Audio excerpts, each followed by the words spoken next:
కేసీఆర్ అసెంబ్లీకి ఎందుకు రాలేదు? కేసీఆర్ అసెంబ్లీకి ఎందుకు రాలేదు? అసలు కేసీఆర్ని అసెంబ్లీకి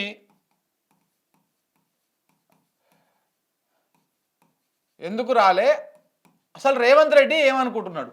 ఈ అంశాల గురించి ఒకసారి మనము ప్రధానంగా మాట్లాడదాం మిత్రులారా. మళ్ళీ ఒకసారి చెప్తా ఉన్నా మిత్రులారా, మన ఛానల్ మీద దాడి మొదలైంది. మన ఛానల్ మీద రిపోర్ట్ల వ్యవహారం నడుస్తూ ఉంది. సో కాబట్టి దయచేసి మనం దీని నుంచి బయటపడాలంటే, న్యూస్ లైన్ ఛానల్ని మనం కాపాడుకోవాలంటే, ఈ దాడి నుంచి బయటపడాలంటే మీరు లైక్ చేయడము, మీరు కామెంట్ చేయడమే దానికి బెస్ట్ రెమెడీ అని చెప్పవచ్చు. ఎందుకంటే అంతకుమించి ఇంకొకటి ఏం లేదు. సో కాబట్టి కొంత రిపోర్ట్ కొట్టేటువంటి ప్రయత్నం చేస్తూ ఉన్నాయి కొన్ని మూకలు. సో కాబట్టి దాని నుంచి మనం ఓవర్కమ్ కావాలి. దయచేసి చూసేటువంటి మిత్రులు మీరు లైక్ చేయండి. అలాగే ఈ లైవ్ లింక్ని కూడా 10 వాట్సాప్ గ్రూపులకు షేర్ చేయండి. మీరు షేర్ చేయడం వల్ల మనకు పెద్దగా అయ్యేటువంటి నష్టం ఏం లేదు. ఇంకొక 10 మంది చూడడం వల్ల రీచ్ పెరుగుతుంది. దాని తర్వాత కొంత మనం దాని నుంచి బయటపడేటువంటి అవకాశం ఉంటుంది. సో కాబట్టి దీనికి సంబంధించి కూడా మాట్లాడదాం. అయితే అసలు కేసీఆర్ ఎందుకు రావడం లేదు అసెంబ్లీకి? దేనికోసం రావడం లేదు, ఎందుకు రావడం లేదు అన్నటువంటి చర్చ నిన్న నడిచింది. ఇది అసెంబ్లీలో మన్మోహన్ సింగ్ సంతాప తీర్మానం సందర్భంగా మాట్లాడినప్పుడు అక్కడ చర్చ వచ్చింది. దాంట్లో స్పీకర్ గారు ఏమన్నారంటే, స్పీకర్ గారు నేను ఫోన్ చేసినా కానీ కేసీఆర్ రాలేదు. ఇగో స్పీకర్ ఫోన్ చేసి పిలిచినా అసెంబ్లీకి కేసీఆర్ రాలే. మన్మోహన్ సంతాప తీర్మాన సభకు హాజరు కాని ప్రధాన ప్రతిపక్ష నేత, సీఎంకు కేసీఆర్కు సభ గౌరవం ఇవ్వలేదన్న హరీష్ రావు. అయితే ఇక్కడ ప్రధానంగా రాష్ట్రం అనమాట ఈ పత్రికలు, కొన్ని పత్రికలు కేసీఆర్ ఎందుకు రాలేదు, స్పీకర్ ఫోన్ చేసినా కానీ రాలేదు అన్నటువంటిది కొన్ని పత్రికలు ప్రధానంగా రాయడం జరిగింది. అసలు ఏం జరిగింది, ఎందుకు రాలేదు ఆయన అనేది కూడా నేను వివరించేటువంటి ప్రయత్నం చేస్తాను. నిన్న అసెంబ్లీలో కూడా హరీష్ రావు కానీ మిగతా వాళ్ళు కూడా దాని మీద మాట్లాడడం జరిగింది. ఎవరు రాయలేదు, వెలుగు ఒకటే పత్రిక రాసింది.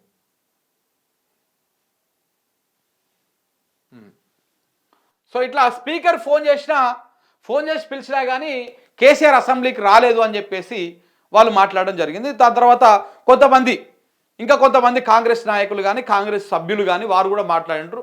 కేసీఆర్ వస్తాడు అనుకున్నాము కానీ రాలేకపోయినరు, ఆయన రాలేదు అని చెప్పేసి మాట్లాడడం జరిగింది. అసలు రేవంత్ రెడ్డికి కేసీఆర్ని అసెంబ్లీకి రావడం, కేసీఆర్ అసెంబ్లీకి రావడం రేవంత్ రెడ్డికి ఇష్టం ఉందా లేదా? రేవంత్ రెడ్డికి ఇష్టం ఉందా లేదా అంటే ఈయనకు 200% ఇష్టం లేదు. 200% ఇష్టం లేదు. ఎందుకంటే కేసీఆర్ అసెంబ్లీకి వస్తే ఫోకస్ అంతా కేసీఆర్ మీద పడుతుంది, చర్చ అంతా కేసీఆర్ మీద పడుతుంది. సో కాబట్టి రేవంత్ రెడ్డికి కేసీఆర్ అసెంబ్లీకి రావడం ఇష్టం లేదు. ఫస్ట్ ఆఫ్ ఆల్ బయటికి మాత్రము గంభీరంగా బయటికి మాత్రము కేసీఆర్ రా, ప్లీజ్ రా, ఒకసారి రావయ్యా, ఒకసారి రా, చర్చించుకుందాం, నీ అనుభవం చెప్పు మాకు అని చెప్పేసి ఆయన బయట మాట్లాడుతూ ఉన్నాడు. కానీ లోపల ఆయనకున్నటువంటి అభిప్రాయం ఏంటంటే కేసీఆర్ అసెంబ్లీకి రావద్దు, ఇది ఆయనకున్నటువంటి అభిప్రాయం. ఎందుకంటే కేసీఆర్ వస్తే కేసీఆర్ మీద చర్చ అవుతుంది. ఒకరోజు వచ్చిపోతే ఆ ఒకరోజు చర్చ మొత్తం దాని మీద నడిచింది. దానికి తోడు రేవంత్ రెడ్డి బెంచ్ మీద, ఆ ట్రెజరీ బెంచ్ మీద కూర్చున్నటువంటి మంత్రులు కానీ వీళ్ళందరూ కూడా కేసీఆర్ అసెంబ్లీకి వస్తే వీళ్ళు చెప్పేటువంటి ఈ అబద్ధాలు, ఎందుకంటే అసెంబ్లీ సాక్షిగా మీరు ఒక్కసారి రివైండ్ చేయండి. ఇప్పటిదాకా ఎన్ని సెషన్స్ జరిగినాయి తెలంగాణలో కాంగ్రెస్ పార్టీ అధికారంలోకి వచ్చినాక? ఈ సెషన్స్ అన్ని తెలంగాణ 3వ అసెంబ్లీలో 4 సెషన్స్ జరిగినాయి. ఈ 4 సెషన్స్లో అధికార పార్టీ నుంచి, ప్రతిపక్షం నుంచి ఒకసారి మనము ఆ జరిగినటువంటి సంభాషణను చూస్తే అధికార పార్టీ నాయకులు, మంత్రులు, ముఖ్యమంత్రి, విప్పులు, అధికార పార్టీ సభ్యులు, ఎమ్మెల్యేలు వీళ్ళందరూ కూడా లేచి అబద్ధాలు చెప్పుడు తప్ప ఇంకొకటి లేదు. మీకు కొన్ని ఎగ్జాంపుల్స్ చెప్తాను నేను. ఆయన ఎవరు, ఎన్ఎం శ్రీనివాసరెడ్డి అని ఒక ఆయన ఉంటాడు, ఈ మన మహబూబ్నగర్ ఎమ్మెల్యే. ఆయన లేచి ఏం మాట్లాడిండు, ఓ గంట సేపు కరెంటు పోతే ఏమవుతుంది అధ్యక్ష, 2000 పింఛన్ 2 రోజులు లేటుగా వస్తే ఏమవుతుంది అధ్యక్ష అని చెప్పేసి ఇట్లాంటి అంటే చిల్లర మాటలు, కొంత ఆ హూందతనం లేకపోవడము. దానికి తోడు ఈ సభ్యులలో ఉన్నటువంటి వాళ్ళు, కాంగ్రెస్లో ఉన్నటువంటి సభ్యులు కొందరు కొత్తగా అసెంబ్లీకి పోయినటువంటి వాళ్ళు, ఈ మెదక్ లాంటి ఎమ్మెల్యేలు, కొంతమంది ఎమ్మెల్యేలు ఉన్నారు. సో ఇట్లాంటి వాళ్లకు అవగాహన లేకపోవడం, ఉట్టుగానే ఏదో రోడ్ల మీద ఎగిరినట్టుగా లేకపోతే ఇంకొక బ్యాచ్ చేసినట్టుగా అవహేళన చేయడం అవతల వాళ్ళని. అవతల సభ్యులు మాట్లాడుతూ ఉంటే వెకిలి చేష్టలు చేయడము, ఇట్లాంటివన్నీ కూడా చేస్తూ ఉంటారు. ఎందుకంటే ఇవన్నీ చూస్తున్నటువంటి వాళ్ళు, ఎందుకంటే మనకు స్క్రీన్ ముందర కనపడేది కొంతనే. మీరు ఒకసారి చూడండి, ప్రతిపక్ష నాయకులు మాట్లాడుతూ ఉంటే స్క్రీన్లో చాలాసేపు స్పీకర్ గారే కనపడతా ఉంటారు, స్పీకర్ గారే మాట్లాడుతూ ఉంటారు. అదే అధికార పక్షం వాళ్ళు మాట్లాడుతూ ఉంటే మొత్తం వాళ్ళే కనపడతా ఉంటారు. వాళ్ళు కనపడుతుంటారు, వాళ్ళు వెనకాల ఉన్నటువంటి వాళ్ళు పండ్లల్లా ముక్కులల్లా ఇంకేడేట్లు చేతులు పెట్టుకునే కూడా కనపడతా ఉంటాయి. ఏది అధికార పార్టీ వాళ్ళు మాట్లాడుతూ ఉంటే వాళ్ళ వెనకాల ఉన్నటువంటి వాళ్ళు కూడా కనపడుతుంటారు. అదే ప్రతిపక్షం వాళ్ళు మాట్లాడుతూ ఉంటే ప్రతిపక్షపు నాయకుల ఫేసులు కనపడవు. ఇటు బీజేపీ కానీ బీఆర్ఎస్ కానీ ఇటు వీళ్ళు మాట్లాడుతుంటే వాళ్ళ ఫేసులు తొందరగా కనపడవు. అలాది చాలాసేపు అయిపోయిన తర్వాత స్పీకర్ నుంచి తీసుకొస్తారు. మళ్ళీ ఏదైనా ఇంపార్టెంట్ టాపిక్ మాట్లాడుతూ ఉంటే, ప్రభుత్వం మీద ఏదైనా బలమైనటువంటి విమర్శలు చేస్తూ ఉంటే ఆ సమయంలో కూడా స్పీకర్నే చూపిస్తూ ఉంటారు, మళ్ళీ ఆ సభ్యులను చూపించరు. ఇది జరుగుతున్నటువంటి వ్యవహారమే. ఇదంతా కూడా అట్లా అబద్ధాలు మాట్లాడడము, అవహేళన చేయడము, సభలో మనము మాట్లాడేది ఆన్ రికార్డ్. ఏం మాట్లాడినాం అనేది అది అలా రికార్డ్ అయి ఉండిపోతుంది. శాసనసభ ఉన్నన్ని రోజులు, తెలంగాణ ఉన్నన్ని రోజులు అది అలా ఉండిపోతుంది చరిత్రలో. అవన్నీ అంత అంత ప్రతిష్టాత్మకమైనటువంటి ప్లేస్లో నిలబడి అబద్ధాలు మాట్లాడితే రేపటి నాడు మళ్ళా ఈ అబద్ధాలు అలా ఉండిపోతాయి కదా అన్నటువంటి ఇంగితం కూడా లేకుండా స్వయంగా ముఖ్యమంత్రి గారు కూడా అబద్ధాలు మాట్లాడుతూ ఉన్నారు అసెంబ్లీలో. అసెంబ్లీ సాక్షిగా అబద్ధాలు మాట్లాడుతూ ఉన్నారు. మొన్న అల్లు అర్జున్ విషయంలోనే చూసినాం. ఆమె చనిపోయిందని తెలిసిన ఆయన చేతులు ఊపుకుంటా పోయిండు, ర్యాలీ చేసిండని అబద్ధాలు మాట్లాడిండు. వాస్తవానికి అప్పుడు ఆమె చనిపోయినట్టు అప్పుడు అల్లు అర్జున్కే కాదు, స్వయంగా వాళ్ళ భర్తకు కూడా తెలియదు. ఆయనకు నాకు 3 గంటలకో 4 గంటలకో తెలిసిందని చెప్పేసి వారే చెప్పారు. అంటే ఇట్లా చాలా, ఇది ఒక్కటే కాదు, విద్యుత్కు సంబంధించినటువంటి లెక్కల విషయంలో, నీళ్ళకు సంబంధించినటువంటి లెక్కల విషయంలో, అప్పులకు సంబంధించినటువంటి శ్వేతపత్రాల విషయంలో, ఇవన్నిటి విషయాల్లో అబద్ధాలే చెప్పుకుంటూ వస్తూ ఉన్నటువంటి పార్టీ కాంగ్రెస్ పార్టీ. సో కాబట్టి ఇన్ని రకాల అబద్ధాల మధ్య, ఇన్ని రకాల అవహేళనల మధ్య, ఇన్ని రకాల తప్పుడు విషయాలని పదే పదే అసెంబ్లీలో మాట్లాడడము, ప్రతిపక్షం వాళ్ళు ఒకసారి లేచి మాట్లాడుతూ ఉంటే ఒకరికి 4 కౌంటర్ ఇచ్చేటువంటి ప్రయత్నం చేయడము, ఇవన్నీ కూడా చేస్తూ ఉండడం.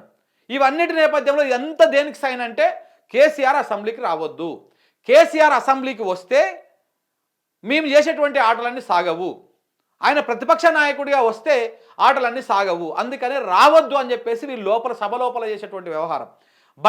బయటకు వచ్చేమో కేసీఆర్ రా నువ్వు అని చెప్తూ ఉంటాడు. ఇదొక అంశం. మరొక అంశము, ఇప్పుడు అందులో పిఎస్సి చైర్మన్లు, బిఎస్సి చైర్మన్లు, ఇవన్నీ కూడా చాలా కీలకమైనటువంటి ఉంటాయి. ఈ అసెంబ్లీకి సంబంధించినటువంటి ఏ కార్యక్రమంలో కూడా ప్రతిపక్ష నాయకుడిగా కేసీఆర్ని ఇన్వాల్వ్ చేయలేదు.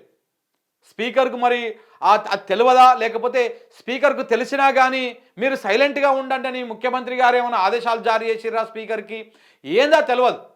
ఆయనకు ఏమి చెప్పకుండా, ఆయన అసలు ఇన్వాల్వే చేయకుండా ఒక సభలో ప్రతిపక్ష నాయకుడికి ఎలా ఉంటుంది అంటే, అధికార పార్టీకి సంబంధించినటువంటి సభానాయకుడికి ఎంత గౌరవము, ఎంత అది ఉంటుందో ప్రతిపక్ష నాయకుడికి కూడా అంతే ఉంటుంది. ఆ రకమైనటువంటి పొజిషన్ ఉంటుంది. గతంలో మనము కేసీఆర్ గారు సీఎంగా ఉన్నప్పుడు పెద్దలు జానారెడ్డి గారు అని చెప్పేసి బాగా మనం విన్నాం. జానారెడ్డి గారు మాట్లాడుతూ ఉంటే సమయము ఈ అర్ధగంటకే క్లోజ్ చేసేద్దాము, 2 గంటలకే క్లోజ్ చేసేద్దామని లేకుంటుండే. మీరు ఒకసారి 2014 నుంచి 2018 దాకా ఉన్నటువంటి అసెంబ్లీని ఒకసారి మనము చూస్తే, ఆ రికార్డులను పరిశీలిస్తే జానారెడ్డి గారు మాట్లాడుతూ ఎప్పుడు ముఖం మీద మైకు కట్ చేయలే, ఎప్పుడు ఆయన తీసేయలే. ఆయన మాట్లాడినంతసేపు తీసుకున్నారు, దాని తర్వాత వీళ్ళు కౌంటర్ ఇచ్చేవాళ్ళు ట్రెజరీ బెంచ్ నుంచి. కానీ ఇప్పుడు అట్లా లేదు పరిస్థితి. ఇప్పుడు అట్లా లేదు. సపోజు జగదీష్ రెడ్డి మాట్లాడుతున్నారు అనుకోండి. జగదీష్ రెడ్డి గారు నల్లగొండ జిల్లాలో బలమైన నాయకుడు, అలాగే రాష్ట్ర వ్యాప్తంగా కూడా ఆయన కొంత డైనమిక్ లీడర్. ఆయన మాట్లాడుతూ ఉంటే అటు సైడ్కి వెళ్ళి 4 లేచి మాట్లాడుతూ ఉంటారు, ఒకరైపోగానే ఒకరు. కేటీఆర్ గారు స్టార్ట్ చేశారు అనుకో, ఈయన స్టార్ట్ చేయగానే వెంటనే అటుకెళ్ళి కూడా ముఖ్యమంత్రి లేస్తాడు, వీళ్ళు లేస్తారు. ఇటు హరీష్ రావు కూడా అంతే. హరీష్ రావు మాట్లాడుతూ ఉంటే ఇటు లేస్తుంటారు. ఇటు బీజేపీ వాళ్ళు మాట్లాడుతూ ఉంటే వెంటనే విప్పులు లేస్తారు, లేకపోతే వీళ్ళు లేస్తారు. ప్రతిపక్షపు నాయకులు మాట్లాడుతుంటే అసలు వినేటువంటి ఓపిక, సహనం కూడా కాంగ్రెస్ పార్టీ సభ్యులకు కానీ, ఆ పార్టీకి సంబంధించినటువంటి ముఖ్యమంత్రికి కానీ, మంత్రులకు కానీ, ఎవరికి కానీ లేదు. ఇవన్నీ కూడా ఏంది అంటే ఒక అవగాహన లేకపోవడం వల్ల జరుగుతున్నటువంటి వ్యవహారం ఇది. ఒకసారి మనం అబ్జర్వ్ చేస్తే మిత్రులారా, మీకు చూపిస్తా ఇప్పుడు.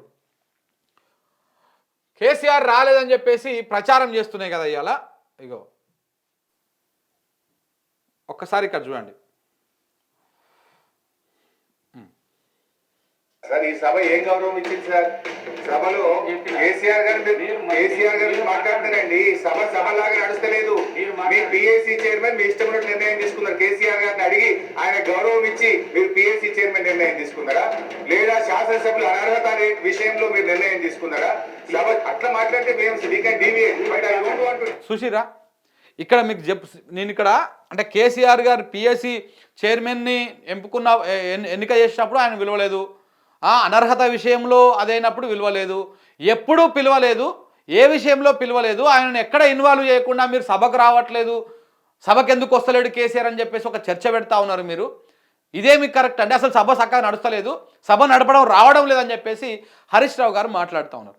హరీష్ మాట్లాడుతూ ఉంటే స్పీకర్ గారు కనపడతా ఉన్నారు స్క్రీన్ మీద. మరి మాట్లాడుతున్నటువంటి సభ్యుడు మాకు కనపడాలి కదా, మాట్లాడుతున్నటువంటి సభ్యుడు కనపడాలి కదా. మరి సభ్యుడు ఎందుకు కనపడతలేడండి? ఈ అసెంబ్లీ ఈ లైవ్ను టెలికాస్ట్ చేసేటువంటి వ్యవస్థ ఎవరి చేతిలో ఉందండి? సావి మీడియానా ఏంటంటే దాని పేరు? సావి మీడియా అనేది ఉంది. అది ఎవరండి? రాధాకృష్ణకు దగ్గర చుట్టమైనటువంటి ఆ చుట్టానికి సంబంధించినటువంటి ఏజెన్సీ అది.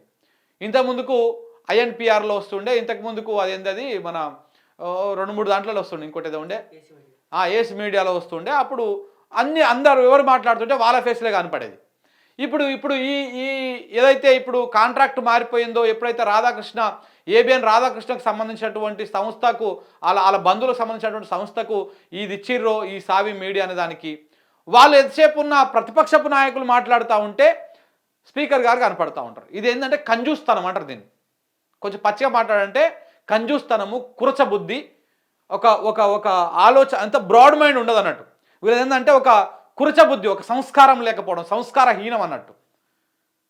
ఆయన హరీష్ రావు మాట్లాడుతూ ఉంటే ఆయన చూపిస్తే ఈరోజు సొమ్యం పోయింది. ఏమైనా ఎక్కువ ఖర్చు అవుతుందా, ఇంకా లేకపోతే ఇంకేమైనా అవుతుందా? మాట్లాడుతున్నటువంటి వాళ్ళని చూపించకుండా ఆయన ఎడ కనపడుతున్నాడు చెప్పండి. ఈ మొత్తంలో చూడండి, నేను బయట ఇగో ఆ స్టార్టింగ్లో ఏనో గిట్ట కనపడాడు ఆయన. ఇగో ఒక్కటే ఫ్రేమ్లా చూడండి. సార్ ఈ సభ ఏం గౌరవం ఇచ్చింది సార్? సభలో కేసీఆర్ గారు మాట్లాడతారండి. సభ లాగా నడుస్తలేదు.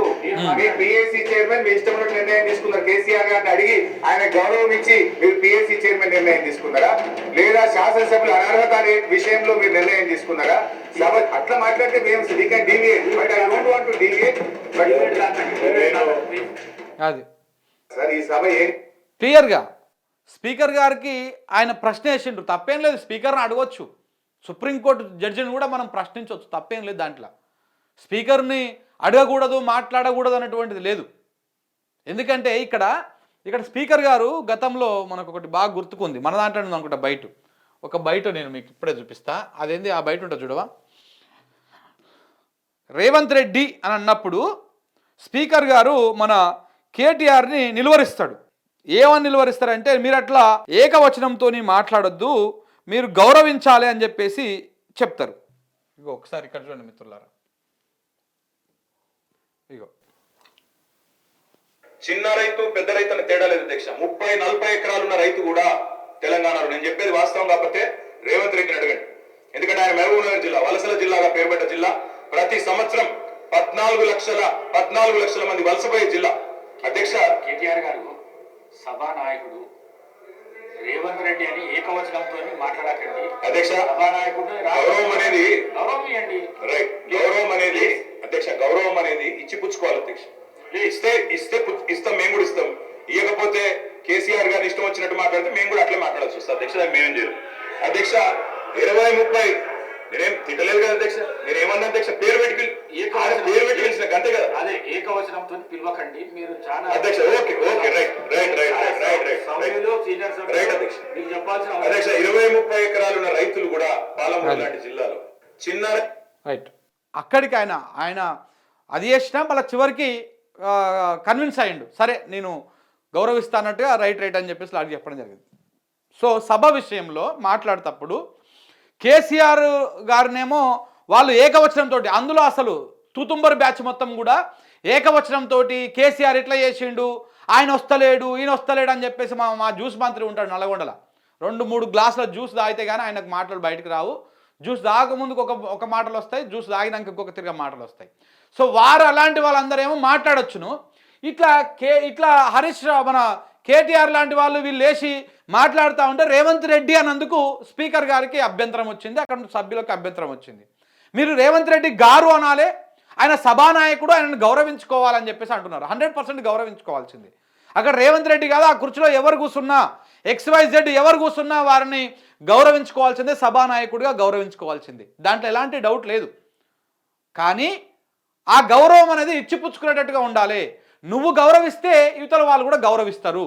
నువ్వు గౌరవించకుండా లాగులు తొండలేస్తా, లాగులు కూడా వీక్తా, డ్రాయర్లు మెడలేసుకొని తిరుగుతా, ఈడికి పోతా ఆడికి పోతా, తొక్కుతా, కేసీఆర్ చచ్చిపో సావు నిన్ను చంపుతాము ఇట్లాంటివన్నీ మాట్లాడుతూ ఉంటే ఎట్లా గౌరవిస్తారు అని చెప్పేసి వారు అభ్యంతరం వ్యక్తం చేస్తారు. నిజంగా కూడా ప్రజలు కూడా అదే అంటున్నారు. రేవంత్ రెడ్డి భాషను ఈ తెలంగాణ రాష్ట్రంలో ఎవరి దగ్గర మైకు పెట్టినా కానీ రేవంత్ రెడ్డి భాషను అప్రిషియేట్ చేయడు తెలుగునోడు ఎవ్వడు కూడా. బాగుంది అనడంటే రేవంత్ రెడ్డి కంటే ఇంకెక్కువ బేవర్స్ అయినోడు మాత్రమే బాగుంది అంటాడు. అంతకుమించి ఇంకెవరు కూడా రేవంత్ రెడ్డి భాషను ఇది మంచిగా ఉంది, చాలా బాగా మాట్లాడుతున్నావు, మస్తు మాట్లాడుతున్నావు, ఇట్లా తిట్టు అని చెప్పేసి ఎవరన్నారు.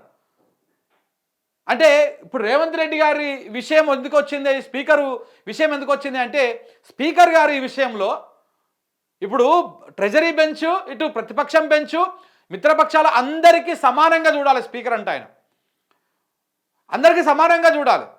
మరి ఇప్పుడు ఇటువైపు నుంచి ప్రభుత్వ పక్షం నుంచి కూడా ఇటు అవాకులు చవాకులు పేల్చినప్పుడు, ఆ విధంగా మాట్లాడినప్పుడు ఇటు ప్రతిపక్షపు నాయకులను కంట్రోల్ చేసినట్టుగా వీళ్ళని ఎందుకు కంట్రోల్ చేయకపోతున్నారు స్పీకరు? అందుకే హరీష్ రావు గారు ఏమంటా ఉన్నారు, ఇగో ఇక్కడ క్లియర్గా నీకు సభ నడపడం వస్తలేదు, నీకు సభ నడపడం వస్తలేదు. సో అందుకే మీకు సభ నడపనీకి వస్తలేదు. ఎమ్మెల్యేల ఒకవేళ మీ గౌరవం దక్కించుకోవాలనుకుంటే ఎమ్మెల్యేల అనర్హత పిటిషన్ మీ దగ్గర ఉన్నది.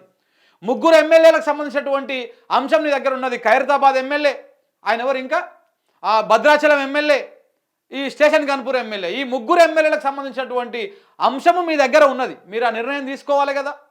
ఎందుకు తీసుకోవడం లేదు? మీ గౌరవాన్ని, మీ పనిని మీరు చక్కగా చేయలేరు, ఇటు సభను కూడా చక్కగా నడపట్లేరు. మీరు ఈ విధంగా మాట్లాడడం అంటే దాంతోపాటు BSC చైర్మన్ను ఎంపిక చేసినప్పుడు కూడా కనీసం ఆయనను పిలవలేదు, ఆయనకు వాకప్ చేయలేదు, కనీసం ఆయనకి ఇవ్వాల్సినటువంటి గౌరవం ఇవ్వలేదు. అలా ఇవ్వకుండా కేసీఆర్ గారికి నేను ఫోన్ చేసి పిలిచినా రాలేదు, ఇదేమి వ్యవహారం అని చెప్పేసి నిన్న వారు మాట్లాడుతూ ఉంటే మాట్లాడినంతసేపు హరీష్ రావు కనపడలేడు కూడా.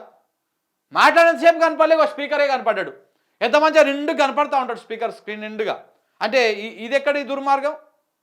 అసలు వాస్తవానికి కూడా ఇవన్నీ దేనికోసం చర్చ అంటే ఇదంతా కూడా రేవంత్ రెడ్డికి కేసీఆర్ సభకు రావడం ఇష్టం లేదు. కేసీఆర్ సభకు వస్తే రేవంత్ రెడ్డి చిన్నగా అవుతాడు, కేసీఆర్ పెద్దగా అవుతాడు. అది మీడియాలో కావచ్చు, బయట కావచ్చు, ఎక్కడైనా కావచ్చు. రేవంత్ రెడ్డి గురించి చర్చ జరగదు అసెంబ్లీలో. అంటే ఆ అసెంబ్లీ వ్యవహారం మీద మీడియాలో కానీ ఇంకా ఇతరత్ర వ్యవహారాల్లో కానీ కేసీఆర్ వచ్చిన దాని గురించి చర్చ జరుగుతుంది. సో కాబట్టి అసలు కేసీఆర్ రావడం రేవంత్ రెడ్డికి ఇష్టం లేదు ఫస్ట్ ఆఫ్ ఆల్. అందుకే ఇలాంటి అవాకులు చెవాకులు కావచ్చు, ఇలాంటి వ్యవహారం కావచ్చు నడుస్తుంది అనేది 100% జరుగుతున్నటువంటి వ్యవహారం.